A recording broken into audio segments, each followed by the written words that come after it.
नमस्कार मित्रों, welcome to my YouTube channel live study platform. आज का जो हमारा टॉपिक है द्रव्यमान, भार एवं घनत्व के ऊपर है। ठीक है कि द्रव्यमान क्या होता है, भार क्या होता है, घनत्व क्या होता है। तो मैं आपको एक बात बता दूं, जैसे मैं वीडियो बनाता हूं तो आप लोग वीडियो को स्किप करते हैं। तो आप लोग अच्छे से समझना चाहते हैं तो वीडियो को पूरा देखें, शुरू से एंड तक देखें। ठीक है, तो देखिए आज का हमारा टॉपिक क्या है, द्रव्यमान, भार एवं घनत्व है। ठीक है, तो मास, वेट एंड डेंसिटी, इनको हम इंग्लिश में, द्रव्यमान को इंग्लिश में मास कहते हैं, भार को वेट कहते हैं, एंड डेंसिटी यानी क्या होता है, घनत्व होता है। ठीक, आज हमारा टॉपिक इसी के ऊपर है टोटल। ठीक है, तो पढ़ते हैं एक एक करके, धीरे धीरे पढ़ते हैं सबको। सबसे पहले है मास, जिसे हम द्रव्यमान कहते हैं। तो मास क्या होता है, द्रव्यमान क्या होता है। ठीक है, मास को जो हम इसको जो व्यक्त करते हैं एम से व्यक्त करते हैं। किससे व्यक्त करते हैं, एम से। ठीक है, मास का जो सिंबल होता है वो क्या होता है, स्मॉल एम होता है। ठीक है, अब देखिए किसी वस्तु में जितना पदार्थ होता है, कोई भी वस्तु है, ठीक है, कोई भी वस्तु में हम जितना मटेरियल होता है उसे हम उस वस्तु क्या कहते हैं, द्रव्यमान कहते हैं। क्या कहते हैं, वस्तु का द्रव्यमान कहते हैं। जैसे एक लकड़ी का जैसे मान लेते हैं एक, ठीक है, लकड़ी का एक पार्ट है। ठीक है, अब इसमें लकड़ी के जितने क्या हैं, कण हैं, लकड़ी में जितनी लकड़ी की मात्रा है वो क्या होगा, इसी का क्या होगा, द्रव्यमान होगा। क्या होगा, द्रव्यमान। यानी किसी पदार्थ में कोई भी जितनी मात्रा होती है उसे हम क्या कहते हैं, उसका द्रव्यमान कहते हैं। जैसे क्या होता है, अगर हम एक, जैसे क्या लेते हैं, चीनी लेते हैं। ठीक है, अब चीनी 1 किलो कैसे होगी, कहने का मतलब क्या, द्रव्यमान क्या होगा। तो चीनी में क्या है, किसकी मात्रा है, चीनी की मात्रा है, शक्कर की मात्रा है। तो वो कितना पदार्थ है उसमें, यानी चीनी कितनी मात्रा है, उसे हम उस वस्तु क्या कहेंगे, द्रव्यमान कहते हैं। ठीक है, किसी वस्तु का द्रव्यमान हर स्थान पर एक समान रहता है। तो कोई भी वस्तु होती है उसका जो मास होता है, द्रव्यमान होता है, वो सभी जगह कैसा रहता है, समान रहता है, स्थिर रहता है, कहीं भी चेंज नहीं होता। चाहे आप आकाश में चले जाओ, चाहे आकाश पाताल में चले जाओ, चाहे आप कहीं अंतरिक्ष में कहीं पर चले जाओ, किसी वस्तु का जो द्रव्यमान है वो हमेशा कैसा रहेगा, समान रहेगा, कहीं पर भी कोई चेंज नहीं होता है। ठीक है, अब उसके बाद देखते हैं उसकी द्रव्यमान की इकाई, मास ऑफ यूनिट। ठीक है, यूनिट ऑफ मास, द्रव्यमान की इकाई क्या होती है, तो एम के एस। मैंने आपको ये प्रणाली पढ़ा चुका हूँ इकाई चैप्टर में। ठीक है, तो एम के एस क्या होता है, मीट्रिक सिस्टम होता है, जैसे हम क्या कहते हैं, मीटर किलोग्राम सेकंड कहते हैं। तो मीट्रिक सिस्टम में जो मास की इकाई होती है उसे हम क्या कहते हैं, किलोग्राम कहते हैं। क्या कहते हैं, किलोग्राम। क्या होती है इसकी इकाई, किलोग्राम होती है। ठीक है, और सी जी एस कौन सी होती है, सेंटीमीटर ग्राम सेकंड होती है। तो सेंटीमीटर ग्राम सेकंड को हम फ्रांसीसी पद्धति कहते हैं। ठीक है, इसमें जो उसका मास का जो क्या होता है, ग्राम होता है। क्या होता है, मास का जो द्रव्यमान होता है वो क्या, द्रव्यमान का जो यूनिट होती है, इकाई होती है, वो क्या होती है, ग्राम होती है। एफपीएस प्रणाली में पाउंड होती है। एफपीएस मतलब ब्रिटिश प्रणाली होती है, फुट पाउंड सेकंड होती है। ठीक है, इस प्रणाली में जो मास की जो इकाई होती है, द्रव्यमान की जो इकाई होती है वो क्या होती है, पाउंड होती है। ठीक है, तो इस प्रकार हम क्या समझ आया आपके कि जो इनकी प्रणाली, यानी एमकेएस में क्या होता है, किलोग्राम होता है, सीजीएस में ग्राम होता है, और एफपीएस में क्या होता है, पाउंड होता है। ठीक है, और मास क्या होता है, किसी वस्तु में जितना पदार्थ है, जितना मटेरियल है उसमें, उसे हम क्या कहते हैं, उसे द्रव्यमान कहते हैं। या फिर किसी वस्तु में जितनी मात्रा है उसे हम क्या कहेंगे, उसे द्रव्यमान कहेंगे। ठीक है, अब उसके बाद चलते हैं भार की तरफ चलें। ठीक है, द्रव्यमान हमने पढ़ लिया, उसके बाद भार, भार क्या होता है। ठीक है, तो देखिए भार को हम इंग्लिश में कहते हैं वेट। क्या कहते हैं, वेट। इसको हम डब्ल्यू से व्यक्त करते हैं। क्या किससे करते हैं, इसको डब्ल्यू से डिनोट करते हैं, डब्ल्यू से इसका संकेत है। ठीक है, तो भार क्या होता है, किसी वस्तु को पृथ्वी जिस बल से अपने केंद्र की ओर आकर्षित करती है उसे उस वस्तु का भार कहते हैं। ठीक है, तो जो पृथ्वी होती है, ठीक है, अब पृथ्वी पृथ्वी पे कौन सा बल कार्य करता है, गुरुत्वाकर्षण बल का कार्य करता है। तो पृथ्वी क्या करती है, गुरुत्वाकर्षण बल के कारण क्या करती है, वस्तु को अपने केंद्र की ओर आकर्षित करती है। तो अगर कोई वस्तु ऊपर है तो वो नीचे निश्चित आती है। क्यों आती है, क्योंकि इस पृथ्वी पे क्या लगता है, एक बल लगता है, उसे हम गुरुत्वाकर्षण बल कहते हैं। तो गुरुत्वाकर्षण बल के कारण क्या आती है, वो नीचे आती है। तो वही क्या होता है, जो बल है वही क्या कहलाता है, उस वस्तु का भार कहलाता है। तो यानी कहने का मतलब क्या है, किसी वस्तु को पृथ्वी जिस बल से, यानी कौन सा बल से, गुरुत्वीय बल से, ठीक है, अपने केंद्र की ओर आकर्षित करती है, उसे हम उस वस्तु का कहते हैं, भार कहते हैं। ठीक है, तो वस्तु पर जो लगने वाला, किसी पृथ्वी द्वारा किसी वस्तु पर जो लगने वाला गुरुत्वीय बल ही क्या कहलाता है, उस वस्तु का भार कहलाता है। ठीक है, किसी वस्तु का भार प्रत्येक स्थान पर अलग होता है, क्योंकि जो गुरुत्वीय बल, जो जी का मान है, गुरुत्वीय जो जो बल होता है, एक तरह से जी होता है। ठीक है, यानी गुरुत्वीय बल पर कार्य करता है गुरुत्वीय त्वरण। ठीक है, तो गुरुत्वीय त्वरण के कारण क्या होता है कि जो पृथ्वी का जो वस्तु का भार होता है, पृथ्वी के सभी स्थानों पर क्या होता है, अलग अलग होता है। ठीक है, जैसे हम देखते हैं पृथ्वी से दूर ऊपर की ओर ले जाने पर, अगर कोई वस्तु को हम पृथ्वी से ऊपर दूर ले जाते हैं तो वस्तु का भार पृथ्वी के आकर्षण बल से कम होने के कारण कम हो जाता है। क्योंकि जैसे देखते हैं ये पृथ्वी है, ठीक है, और ये पृथ्वी का केंद्र है। अब इस केंद्र से हम अगर ऊपर जाते हैं तो केंद्र से ऊपर जाने पर क्या होता है, उस वस्तु में क्या होता है, बल का मान कम होता जाता है, और यहाँ पर सबसे अधिक होता है ध्रुवों पर, यानी इस पर जो गुरुत्वाकर्षण बल का मान क्या होता है, ज़्यादा होता है, और यहाँ पर केंद्र पर क्या हो जाता है, शून्य हो जाता है। तो जैसे ही यहाँ पर ऊपर की ओर जाते हैं तो इसका मान क्या होगा, ऊपर की ओर कम हो जाएगा, और कम होने के कारण क्या हो जाएगा, वो ठीक है। तो वस्तु का भार क्या हो जाएगा, कम हो जाएगा। क्यों हो जाएगा, क्योंकि यानी जो गुरुत्वाकर्षण बल क्या ऊपर की ओर क्या करेगा, कम काम करेगा, और उससे क्या होगा, उसका बल भी कम हो जाएगा। बल कम होने से क्या होगा, वस्तु का भार कम हो जाता है। ठीक है। इसी प्रकार अगर देखते हैं नीचे की तरफ जाते हैं, ठीक है, पृथ्वी में अगर तथा नीचे की ओर ले जाने पर बढ़ जाता है, क्योंकि पृथ्वी का आकर्षण बल बढ़ जाता है। तो जैसे देखते हैं अगर हम क्या करते हैं, जैसे पृथ्वी है, ठीक है, अब पृथ्वी का जो केंद्र होता है यहाँ पे, तो इसका गुरुत्वाकर्षण का मान 0 होता है, ठीक है। लेकिन जब हम ऊपर से नीचे की तरफ आते हैं तो इसका जी का मान बढ़ जाता है। क्या हो जाता है, जी का मान ये बढ़ता है। जी का मान जब ये बढ़ जाता है, ठीक है, यहाँ पर सबसे ज़्यादा होता है कि ध्रुव पर इसका जी का मान सबसे ज़्यादा होता है, केंद्र में 0 होता है। लेकिन ऊपर से जब ये वस्तु आती है तो जी का मान जब हम ऊपर से नीचे आती है तो जी का मान बढ़ता है, और जब हम नीचे से ऊपर की ओर जाते हैं जी का मान घटने लग जाता है। ठीक है। तो देखिए नीचे से ऊपर जाएंगे तो घटेगा यानी माइनस होगा, और ऊपर से नीचे आएंगे तो प्लस हो जाएगा। ठीक है। अब प्लस होने के कारण क्या हो जाएगा, उस वस्तु का भार है वो क्या हो जाएगा, बढ़ जाएगा। ठीक है। तो भार क्या होता है, मात्रा इंटू गुरुत्वीय त्वरण। क्या होता है, किसी कोई जैसे मान लेते हैं कोई वस्तु है, कोई वस्तु यानी ये कोई वस्तु गिर रही है जो कि m द्रव्यमान की है। क्या होगा, m द्रव्यमान की। ये वस्तु अब नीचे की ओर आ रही है। अब नीचे की ओर आ रही है तो ये इसमें प्लस जी कार्य करेगा। क्या करेगा, गुरुत्वीय त्वरण काम करेगा, जो कि नीचे की ओर आ रही है। क्योंकि नीचे की ओर आ रही है तो क्या मान, इसका मान क्या होगा, गुरुत्वीय त्वरण का मान जो क्या बढ़ेगा। गुरुत्वीय त्वरण का मान बढ़ने के कारण क्या होगा कि इस बल का यानी जो यहाँ पे क्या होगा, जो भार होगा इस वस्तु का वो क्या हो जाएगा, W बराबर mg के बराबर होगा। किसके बराबर होगा, W बराबर mg के बराबर होगा। क्यों होगा, क्योंकि m द्रव्यमान की वस्तु है, इस पर जी गुरुत्वीय त्वरण कार्य कर रहा है। अब इस गुरुत्वीय त्वरण कैसे लग रहा है, एक पॉजिटिव हो रहा है क्योंकि इसका मान बढ़ रहा है। इसका मान बढ़ने के कारण तो भार भी बढ़ेगा। तो भार कितना होगा उस वस्तु का, W बराबर mg के बराबर होगा। तो m वस्तु का द्रव्यमान है जो सभी जगह स्थिर रहता है, और g क्या है, गुरुत्वीय त्वरण। ठीक है। और g का मान क्या होता है, गुरुत्वीय त्वरण यानी 9.8 मीटर प्रति सेकंड स्क्वायर होता है इस जी का मान। ठीक है। गुरुत्वीय त्वरण का मान कितना होता है, 9.8 मीटर प्रति सेकंड स्क्वायर होता है।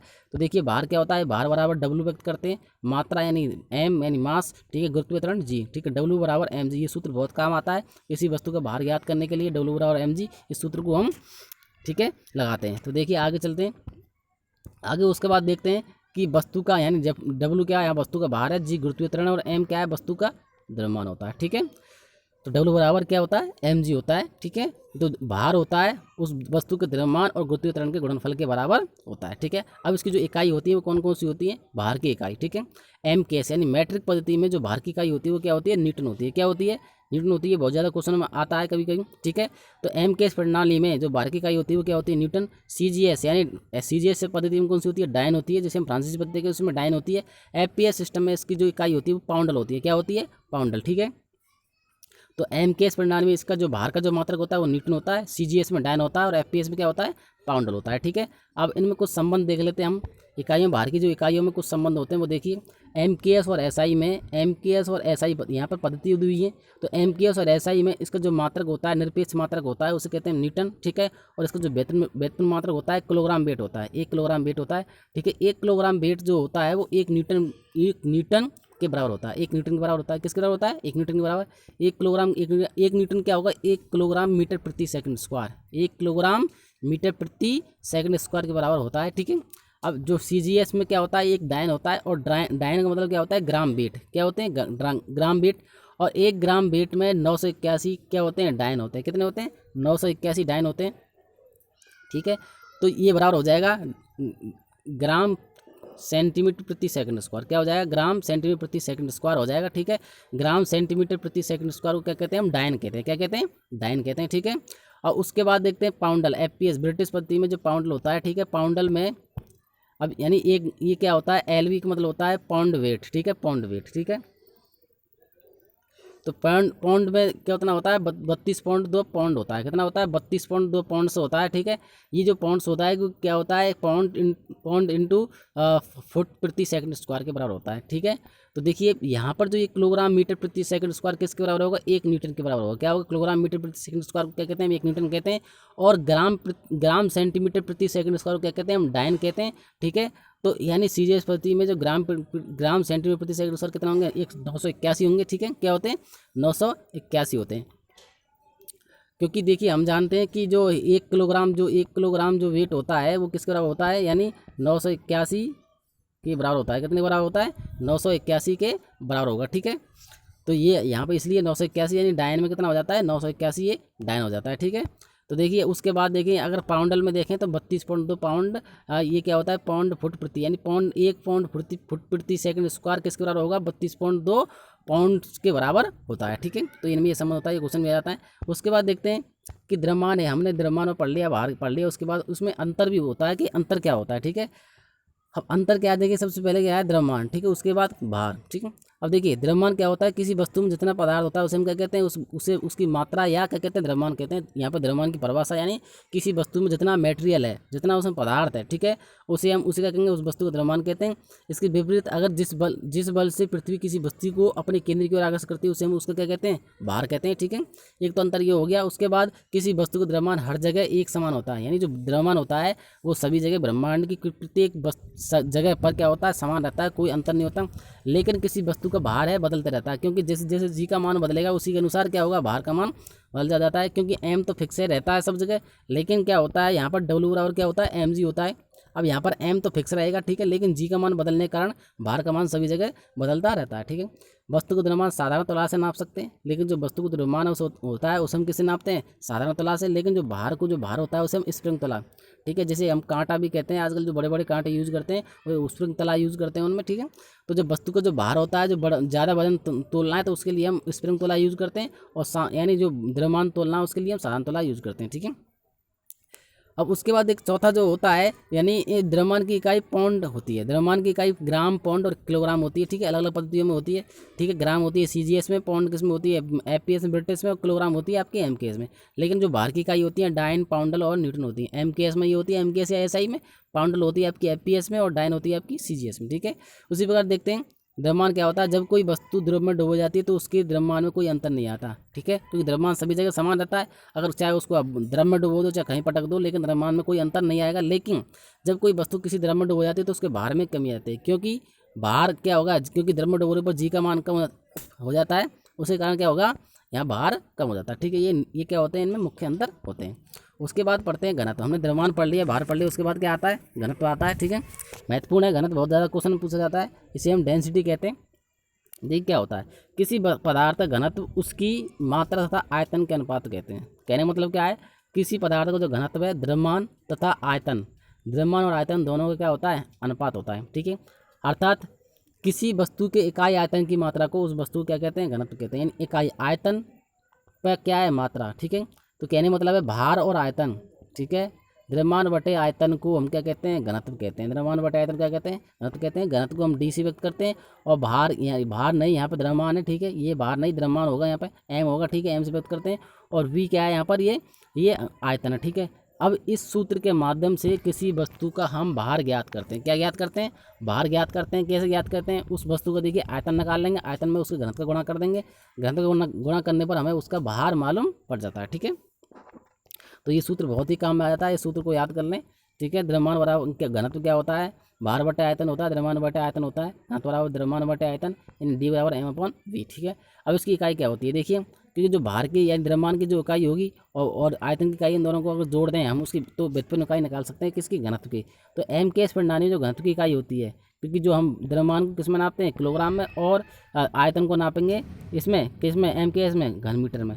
तो इसका क्या हो जाएगा, किलोग्राम घन मीटर हो जाएगा। किसका हो जाएगा, किलोग्राम घन मीटर किस में हो जाएगा, एम के एस में। और सीजीएस पढ़ने में जो घनत्व की इकाई होगी वो क्या होगी, ग्राम। ये किलोग्राम की जगह ग्राम हो जाएगा, और मीटर की जगह हो जाएगा सेंटीमीटर। तो ग्राम घन सेंटीमीटर हो जाएगा, क्या हो जाएगा, ग्राम घन सेंटीमीटर हो जाता है किसमें, सीजीएस पद्धति में। उसके बाद अगर हम देखते हैं एफपीएस पद्धति में, तो एफपीएस पद्धति में क्या हो जाता है, ग्राम की जगह क्या हो जाएगा, पाउंड, और पाउंड की जगह यानी घन मीटर की जगह हो जाएगा घन फुट। तो क्या हो जाएगा, एफपीएस प्रणाली में जो इसकी इकाई होती है, पाउंड प्रति घन फुट होती है। क्या होती है, पाउंड प्रति घन फुट, यानी फुट का क्यू हो जाएगा। ठीक है, ये इस प्रकार इसकी इकाई होती है। तो ये बहुत क्वेश्चन पूछी जाती है।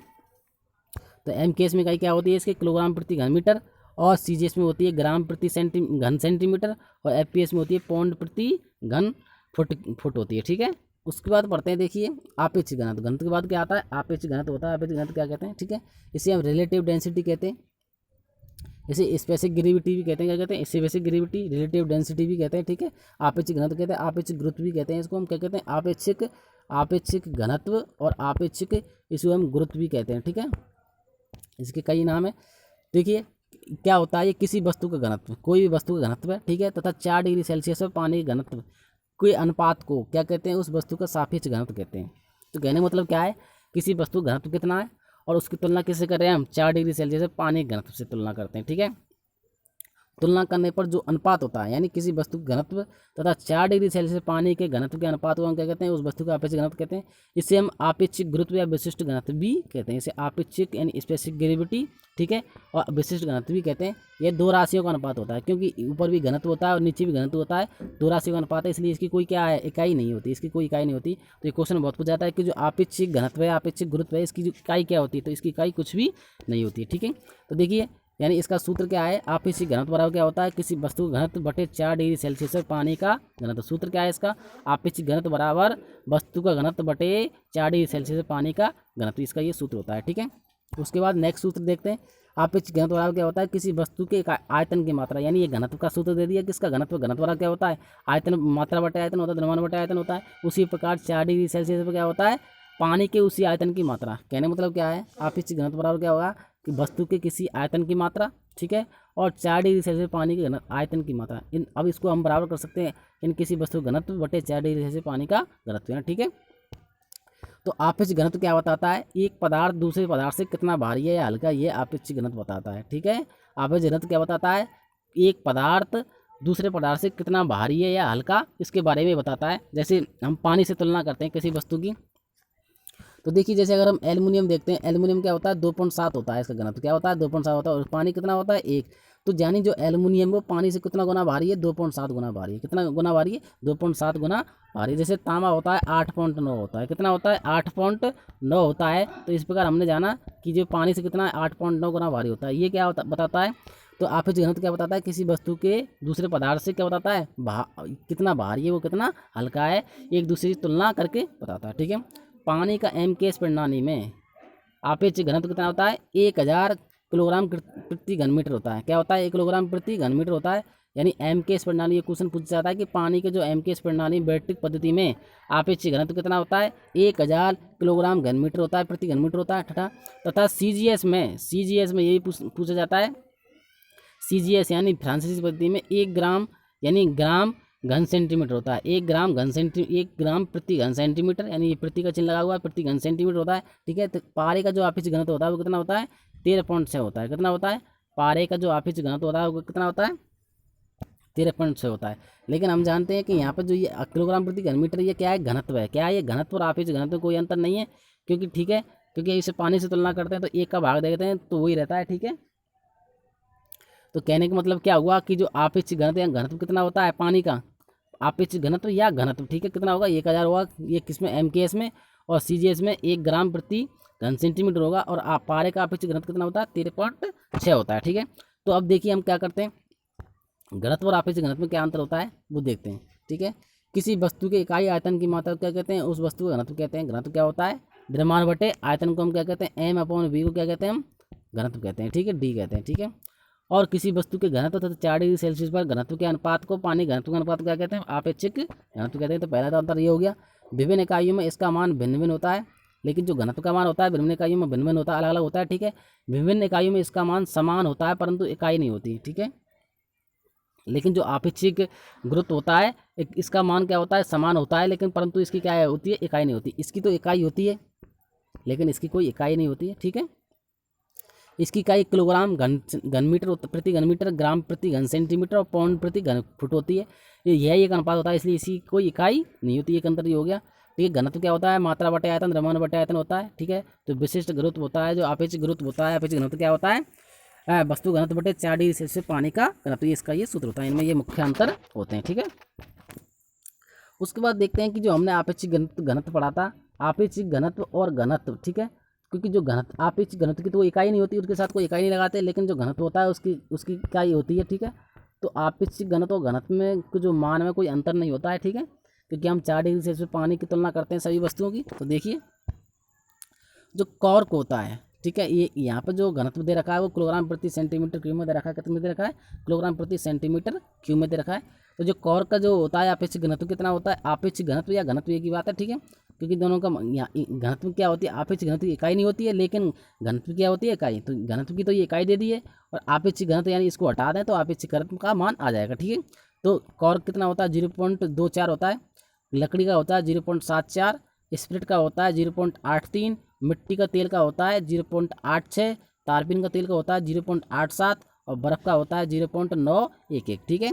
और लेड यानी शीशे का जो होता है आपेक्षिक घनत्व कितना होता है 11.35, और निकल का होता है 8.73, और पीवीसी पॉलीविनाइल क्लोराइड जो प्लास्टिक होती है उसका होता है 1.36, और जिंक का होता है 7.12, ठीक है। एल्युमिनियम का होता है 2.72, और तांबे का होता है 8.48, कितना होता है 8.48 होता है, ठीक है। इसी प्रकार देखते हैं मोम का होता है 0.96, पानी का होता है 1, तो पानी कितना होता है 1 होता है। दूध का होता है 1.033, रबर का होता है 0.96, टिन का होता है 7.28, पीतल का होता है 8.48, ठीक है। पेट्रोल लोहे का 7.75, और फास्फोरस ब्रॉन्ज का 8.4, चांदी का होता है 10.5, और पारे का होता है 13.59 या 13.6, प्लेटिनम का होता है 21.40, कितना होता है 21.4। सबसे ज़्यादा किसका होता है प्लेटिनम का होता है, इसलिए प्लेटिनम ज़्यादा भारी धातु होती है, ठीक है। उसके बाद देखते हैं इस्पात 7.82, मृदु इस्पात का 7.3, ढलवा लोहे का 7.2, समुद्री पानी का 1.02, और बैट्रियम का होता है 1.285। तो इनमें से कुछ घनत्वों के मान पूछ लिए जाते हैं क्वेश्चनों में, ठीक है। उसके बाद देखते हैं कि जो हम घनत्व यानी आपेक्षिक घनत्व को कौन कौन सी विधियों से हम ज्ञात कर सकते हैं उसके बारे में पढ़ते हैं, ठीक है। कौन कौन सी विधियाँ इसकी होती हैं, वो कौन कौन सी विधियाँ उसके बारे में बताते हैं पूरी तरह से। देखिए किसी पदार्थ का विशिष्ट घनत्व ज्ञात करना, determination of specific gravity of substance, किसी पदार्थ की क्या करनी है हमें विशिष्ट घनत्व ज्ञात करना है, तो कौन कौन सी विधि से हम उनको ज्ञात करते हैं। किसी पदार्थ का विशिष्ट घनत्व निम्न प्रकार से ज्ञात किया जाता है। पहला है आर्किमिडीज सिद्धांत यानी आर्किमिडीज प्रिंसिपल, दूसरा होता है हाइड्रोमीटर। आजकल सबसे ज़्यादा ये हाइड्रोमीटर यूज़ करते हैं, क्या यूज़ करते हैं हाइड्रो, यानी आपेक्षिक क्वेश्चन में पूछा जाता है कि आपेक्षिक घनत्व ज्ञात करने के लिए कौन सी यंत्र का उपयोग करते हैं या कौन से उपकरण का यूज़ करते हैं, तो उसे हम कहते हैं हाइड्रोमीटर। क्या कहते हैं उसे हम हाइड्रोमीटर कहते हैं, ठीक है। तो दो विधियों से हम आपेक्षिक घनत्व ज्ञात करते हैं। देखिए सबसे पहले विधि पढ़ते हैं। सबसे पहले कौन सी विधि है आर्किमिडीज का सिद्धांत, ठीक है, प्रिंसिपल ऑफ आर्किमिडीज। ये क्या कहता है, जब कोई वस्तु किसी द्रव में पूरी या कम डुबोई जाती है, जब कोई वस्तु को हम क्या करते हैं, जैसे ये द्रव है हमारा, ठीक है। अब इस द्रव में क्या कर रहे हैं, इस द्रव में उसको कोई वस्तु को हम क्या कर रहे हैं डुबो रहे हैं, क्या कर रहे हैं डुबो रहे हैं, या इसको पूरा डुबो रहे हैं या उसका कम भाग डुबो रहे हैं, ठीक है। तो इसके भार में कमी आती है। जब कोई वस्तु द्रव में डुबोएंगे तो क्या होगा, उसके भार में कमी आती है। यह भार में कमी इसके द्वारा हटाए गए द्रव के भार के बराबर होगी। कितनी कमी होगी, ये वस्तु जितना द्रव में जाएगी उतना ही द्रव क्या होगा इससे हटेगा, और कितनी कमी आएगी, जितना द्रव यहाँ से हटेगा उतने ही इस वस्तु के भार में कमी आएगी। कहने का मतलब क्या होता है, भार में जो कमी आएगी वो वस्तु द्वारा जितना गया हटाया गया द्रव है उसके बराबर होगी, क्योंकि वस्तु का जितना भाग पानी में डूबता है उतना ही आयतन का द्रव वहाँ से हट जाता है, ठीक है। और हटे हुए द्रव का जितना भार होता है उतना ही द्रव का उछाल वस्तु पर ऊपर की ओर काम करता है, इसलिए वस्तु के भार में से द्रव का उछाल कम हो जाता है।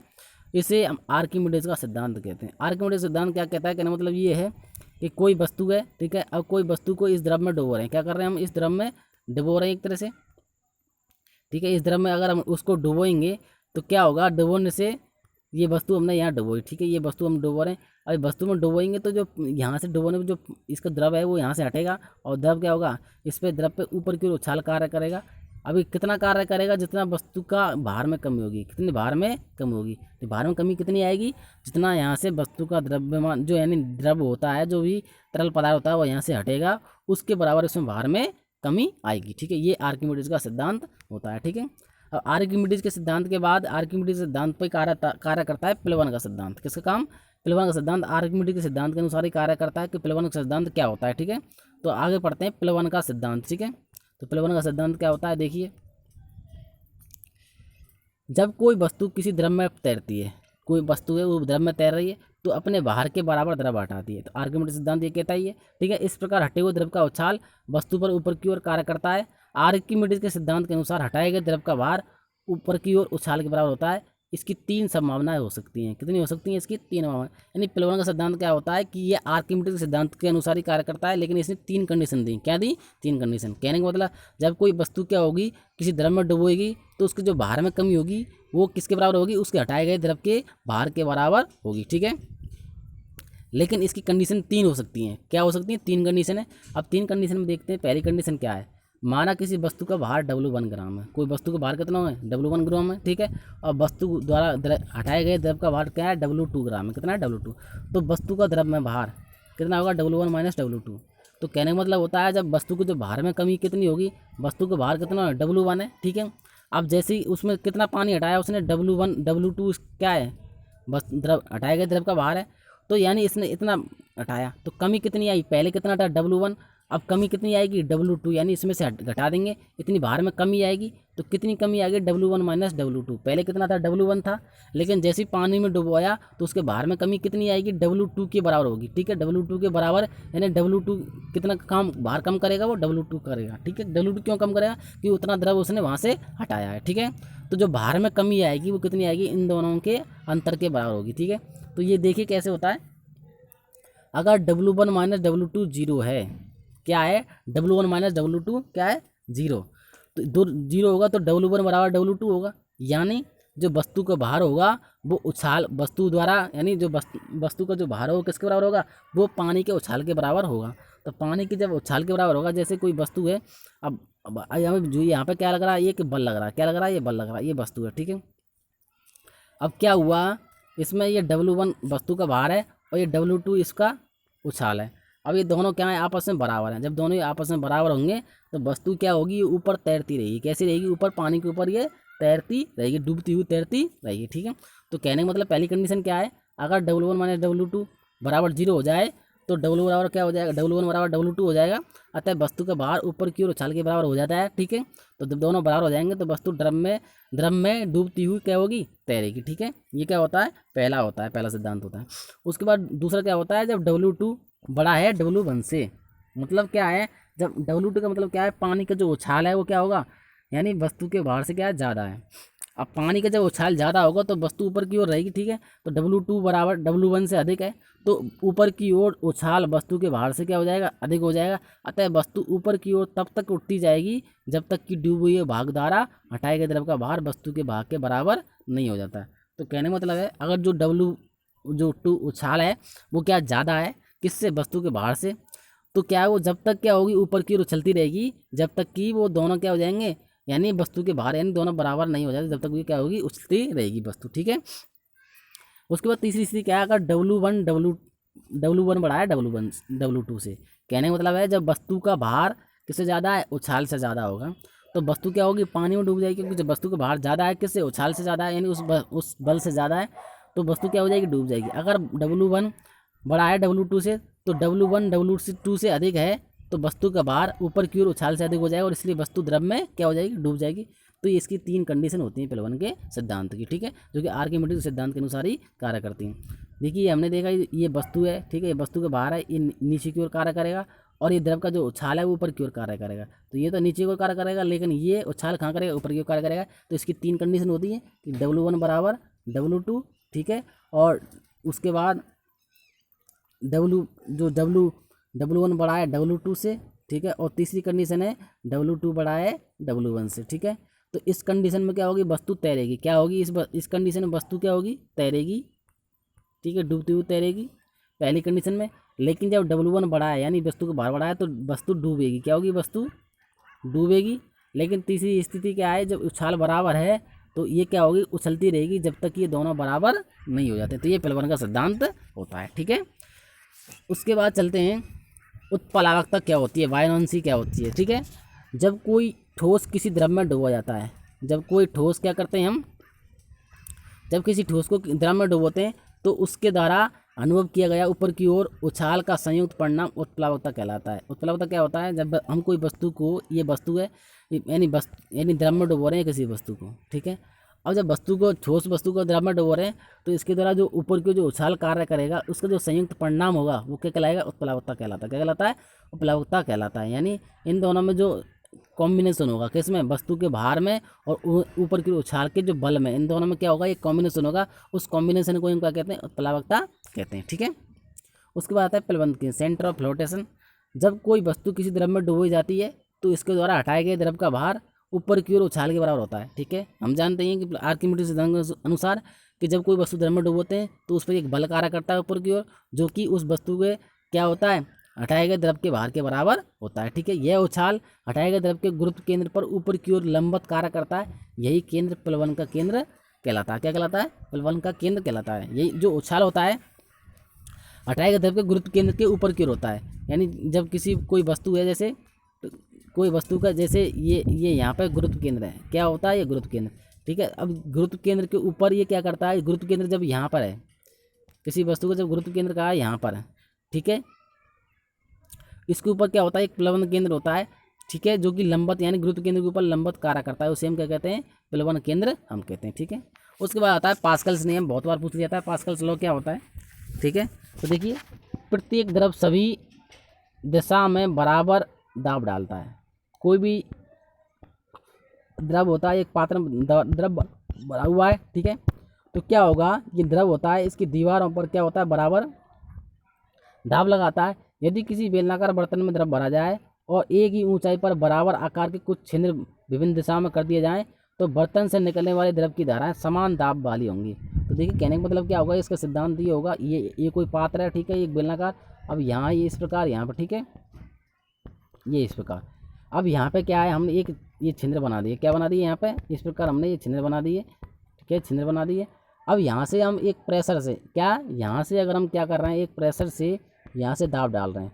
अब यहाँ पर द्रव भरा हुआ है, तो ये जो द्रव निकलेगा, ये समान दाब से निकलेगा। कैसे निकलेगा, ये समान दाब से निकलेगा, क्योंकि द्रव होता है वो सभी जगह क्या लगाता है, समान दाब लगाता है। इसी हम क्या कहते हैं, पास्कल्स लॉ कहते हैं। क्या कहते हैं, पास्कल्स लॉ कहते हैं। इस पास्कल्स लॉ के अनुसार ही क्या होती हैं, जो जिप क्रेन है वो की लिक्विड के माध्यम से कार्य करती हैं, जो कि वस्तु को बाहर उठाने के लिए कार्य करती हैं, ठीक है। तो पास्कल्स के लॉ पर नियम जो, ठीक है, जो प्रेस होती हैं, ठीक है, ब्रह्मा जो प्रेस है वो इस प्रकार की पास्कल्स लॉ पर कार्य करती हैं, ठीक है। तो ये पास्कल्स लॉ होता है। उसके बाद देखिए, हमारा जो पहला सिद्धांत था यानी आपेक्षिक घनत्व ज्ञात करने का, वो होता था आर्किमिडीज का। अब दूसरा क्या है, हाइड्रोमीटर, यानी हाइड्रोमीटर के द्वारा भी हम क्या निकालते हैं, आपेक्षिक घनत्व निकालते हैं। तो हाइड्रोमीटर क्या होता है उसके बारे में पढ़ते हैं।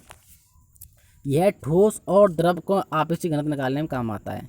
हाइड्रोमीटर का काम आता है, आजकल सब जगह जो प्रयोग किए जाने वाले क्या है, हाइड्रोमीटर, यानी वस्तु का आपेक्षिक घनत्व ज्ञात करने के लिए, ठोस हो चाहे द्रव हो, तो उनका आपेक्षिक घनत्व किसके द्वारा ज्ञात करते हैं, हाइड्रोमीटर के द्वारा ज्ञात करते हैं, ठीक है।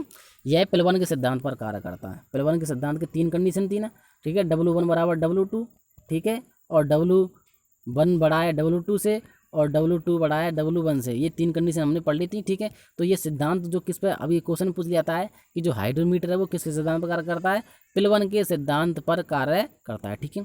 अर्थात जब कोई वस्तु किसी द्रव में तैरती है तो संतुलन की स्थिति में उसका भार वस्तु के डूबे हुए भाग के द्वारा हटाए गए द्रव के भार के बराबर होता है, ठीक है।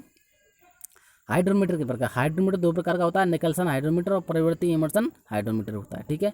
अब किसी हाइड्रोमीटर के द्वारा द्रव का आपेक्षिक जो घनत्व होता है वो कैसे निकालते हैं कि W1 बराबर W2, यानी ये वस्तु का भार और ये भार में कमी, ठीक है, बराबर क्या बटे क्या होता है, W1 माइनस W3 होता है, ठीक है। तो इस प्रकार हम क्या निकालते हैं, किसी द्रव का आपेक्षिक घनत्व निकालते हैं, ठीक है। तो ये द्रव का भार होता है W3, ठीक है।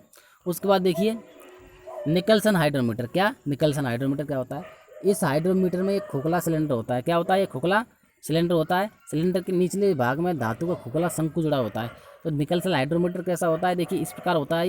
ये खोखला बेलन होता है, ठीक है। इसमें नीचे के क्या जुड़ा रहता है, एक शंकु जुड़ा रहता है, ठीक है, शंकु जुड़ा होता है, जिसके अंदर शीशे की छर्रे तथा मोम भरा होता है। क्या होता है इसमें, इस शीशे के छर्रे तथा मोम भरा होता है। इसमें क्या होता है, शीशे के छर्रे, इसमें शीशे के छर्रे और मोम इसमें भरा होता है, ठीक है।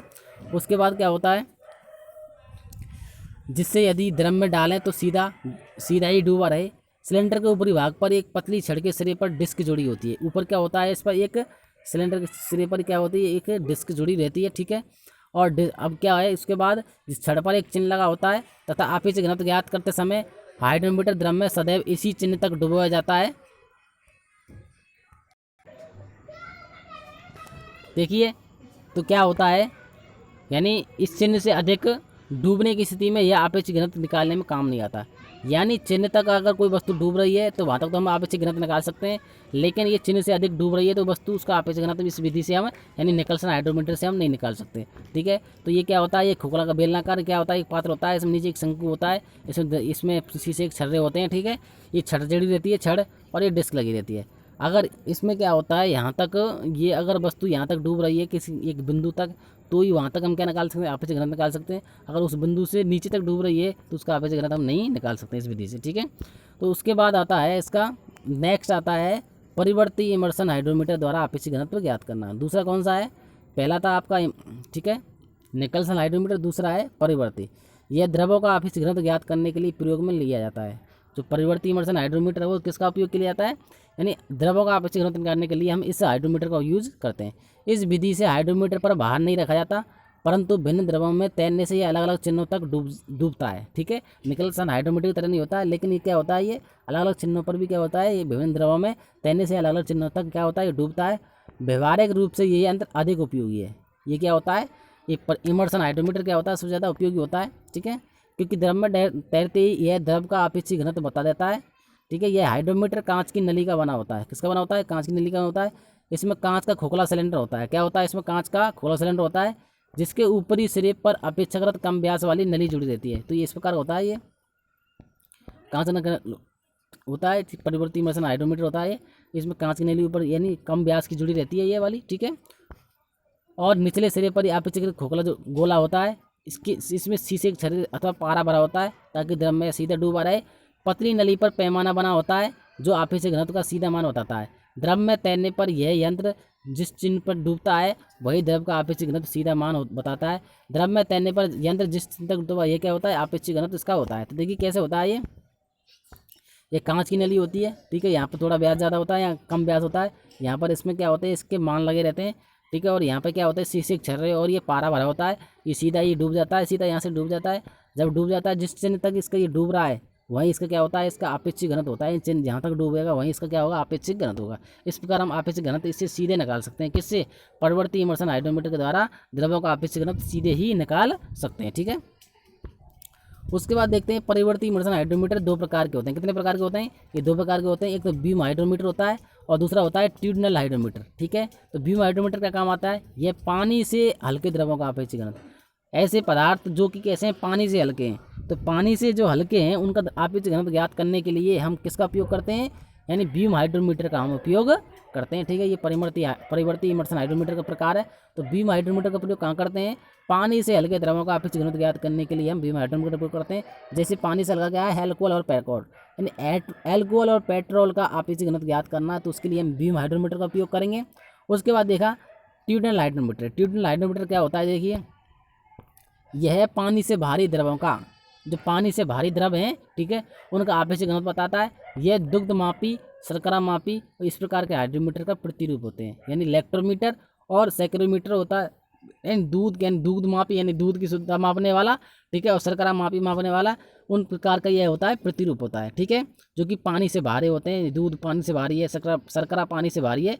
तो पानी से भारी द्रवों को पदार्थों का अपेक्षित घनत्व ज्ञात करने के लिए हम ट्यूबनल का उपयोग करेंगे, और पानी से हल्के जैसे एल्कोहल और पेट्रोल का अपेक्षित घनत्व ज्ञात करने के लिए हम बीम हाइड्रोमीटर का उपयोग करेंगे। ठीक है, तो दोस्तों आज हमने यानी मास पढ़ लिया। ठीक है, मास क्या होता है और वेट क्या होता है, वेट पढ़ लिया। ठीक है, W बराबर mg, ये हमने पूरा पढ़ लिया क्या होता है। ठीक है, और डेंसिटी हमने पढ़ लिया, मास अपॉन वॉल्यूम। ठीक है, इससे हम किसी वस्तु का क्या निकाल सकते हैं, भार भी हम निकाल सकते हैं। ठीक है, तो आज हमने द्रव्यमान, भार एवं घनत्व, उसके बाद आपेक्षिक घनत्व और इनमें क्या अंतर होता है, और आपेक्षिक घनत्व की कौन कौन सी विधियाँ होती हैं। आपेक्षिक घनत्व की विधियाँ होती हैं आर्किमिडीज का सिद्धांत और हाइड्रोमीटर। आजकल सबसे हाइड्रोमीटर यूज़ किया जाता है। हाइड्रोमीटर दो प्रकार के होते हैं आपके, निकलसन हाइड्रोमीटर और ठीक है, और इमर्शन परिवर्ती हाइड्रोमीटर। इमर्शन परिवर्ती हाइड्रोमीटर दो प्रकार के होते हैं, एक बीम होता है, एक ट्यूबनल होता है। ठीक है, तो इस प्रकार हमने ये पूरा चैप्टर कर लिया। उसके बाद हम इसके कुछ क्वेश्चन के बारे में कल मैं आपको बताऊँगा। ठीक है, धन्यवाद। ओके, लाइक शेयर सब्सक्राइब करते रहिए। धन्यवाद।